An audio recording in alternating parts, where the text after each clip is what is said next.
시청자 여러분 안녕하십니까? 방금 들어온 속보 하나 전해드리겠습니다. 대법원은요, 오늘 20일이죠. 이재명 전 더불어민주당 대표의 공직선거법 위반 사건을 전원합의체에 회부를 했습니다.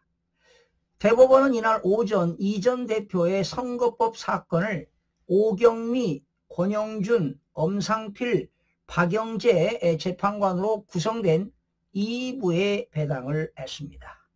주심은 박영재 대법관이 맡았습니다. 그러나 대법원은 곧 이어 해당 사건을 전원 합의체에 회부했다고 밝혔습니다.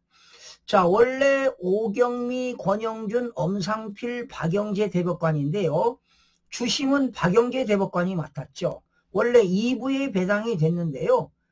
이렇게 4명의 대법관들이 그 판결하기가 곤란한 경우에는 전원 합의체에 회부할 수 있습니다. 아마도 여러 가지 문제가 있다 보니까 지금 이건 중요한 사건이거든요. 이제 6월 3일 대통령 선거를 앞두고 있기 때문에 중요한 사건이기 때문에 대법원 전원 합의체로 회부를 한 것 같습니다. 대법원 전원 합의체의 심리 절차에 관한 내규가 있어요. 제2조 1항에 따르면은요, 대법원장은 대법관들의 의견을 들어가지고 전원 합의체 심리를 위한 합의 기일에서 심리할 사건을 지정해야 합니다. 사건 지정은 적어도 합의 기일 10일 전까지 이루어져야 하는데요. 다만 신속한 심리를 위해서 필요한 경우에는 바로 합의 기일을 지정할 수도 있습니다. 대법관이 이 전원 합의체 심리가 필요한 사건에 대해 대법원장에게 전원 합의 기일 지정을 요청할 수도 있습니다. 지금 소부에서 2부에서 정해졌잖아요. 원래는 소부에서 의견 일치가 이루어지지 않거나 기존 대법원 판례의 해석 적용에 관한 의견을 변경할 필요가 있다고 인정하는 경우에는 소부에서, 그러니까 2부가 되겠죠. 재판하는 것이 적당하지 않다고 인정하는 경우 등의 상황에서는 대법관 4명으로 구성된 소부에서 전원 합의체로 올리게 됩니다.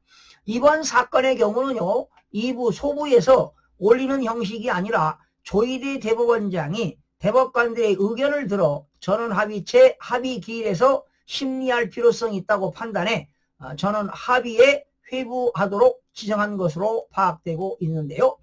자, 조희대 대법원장과 13명의 대법관 중 재판 업무를 하지 않는 법원행정처장. 여러분, 법원행정처장도 대법관 출신이, 대법관이죠? 그런데 이 사람은 제외하고 12명이 참여하는 전원 합의체가 최종 판결 선고를 포함해 심리와 판단을 하게 됩니다. 이날 전원 합의체에 회부되면서 중앙선거관리위원장을 겸직하고 있는 노태학 대법관은 이 사건에 대해서 회피 신청을 했습니다. 잘한 것 같아요. 노태학 중앙선거관리위원장은 선거관리 업무를 담당하기 때문에 선거관리위원장이 선거법 사건을 심리할 경우는 이해충돌 우려 등 우려가 있기 때문으로 해석이 되는데 아마 노태학 대법관 회피 신청 잘한 것 같습니다. 자, 이 전 대표는요, 민주당 대선 후보였던 지난 2021년 고 김문기 성남도시개발공사 개발 1처장 및 성남 백현동 한국식품연구원 부지의 용도 변경 특혜 의혹과 관련해 허위사실을 공표해 공직선거법을 위반한 혐의로 재판에 넘겨졌습니다. 지난 11월이죠. 제 기억에 11월인데 1심에서는 징역 1년에 집행유예 2년이 선고됐어요. 그러나 항소심에서 고등법원은 지난달 3월 26일에 이재명 대표에게 무죄를 선고했습니다. 그래서 검찰은 공직선거법 허위사실 공표죄에 관한 법리를 오해한 위법이 있다며 선고 당일 상고를 했습니다. 그래서 검찰은 고등법원에다가 상고 이유서를 300페이지 분량으로 제출했고요. 고등법원은 대법원에다가 상고 이유서를 송달했지요. 그리고 어제 21일 날 이재명 대표는 상고 이유에 대한 답변서를 제출했습니다. 그리고 오늘 바로 주심 2부에 배당이 됐었죠. 원래 대법원 2부는요. 마용주 대법관, 오경미 대법관, 권영주 대법관, 박영재 대법관 이렇게 네 사람인데 주심은 박영재 대법관이 맡았죠. 박영재 대법관은 사법연수원 22기가 되겠고요. 마용주는 23기, 그리고 권영준 대법관하고 오경미 대법관은 25기인데요. 오경미 대법관은 진보 성향이 있고 박영재, 마용주, 권영준 대법관은 중도 성향이 있는 것으로 조사가 됐는데요. 자, 이렇게 소부 2부에서 원래는 맞게 되어 있지만 전원 합의체로 넘어갔습니다. 제가 어저께도 방송해드렸죠. 아마 전원 합의체로 넘어갈 확률도 높다고 했는데 오늘 전원 합의체로 넘겼기 때문에 아마도 이 공직선거법은 신속하게 대법원에서 진행되지 않을까 이런 생각이 들어갑니다. 지금 원래 공직선거법은 1심이 6개월, 2심 3개월, 3심 3개월, 633이죠. 지난해 그 조희대 대법원장도 이러한 공직선거법은 633 원칙을 꼭 지켜라 이렇게 발언한 적도 있는데요. 지금 지난 3월 26일 날 2심에서 무죄 판결이 났는데 그러면 3심은 4월, 5월, 6월 26일까지 대법원에서 판결을 내야 될 텐데요.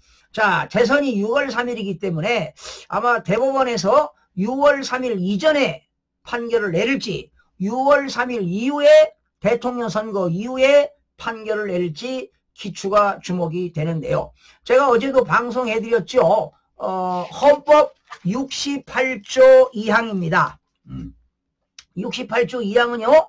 대통령이 거리가 되거나 또는 대통령의 당선자가 사망하거나 이렇게 판결 후 기타 사유로 그 자격을 상실할 때는 60일 이내에 후임자를 선거해야 됩니다. 그럼 만약에 이재명 대표가 이번에 6월 3일 날 대통령에 당선이 됐는데 6월 3일 이후에 이 공직선거법이 대법원에서 만약에 판결이 난다면 바로 계속 진행이 돼가지고 아마 60일 이내에 재선거를 또 해야 됩니다. 그러니 국가적으로 얼마나 안 됩니까? 그래서 6월 3일 대선 전에 대법원이 하루빨리 전원 합의체에서 판결이 이루어져야 되지 않을까 이런 생각도 들어갑니다. 지금 이재명 대표는요. 전과 사범이죠. 그리고 지금 12개 혐의로 지금 5개 재판을 받고 있는데요. 5개 재판이 다 형사재판입니다. 그러면 다 만약에 형사재판 5개에서 어떤 판결이 나온다면 전과 구범이 되는 겁니다. 자, 이런 사람이 과연 대한민국의 미래를 책임질 과연 대통령의 자격이 있는가 이런 의문이 들어가게 되는 겁니다.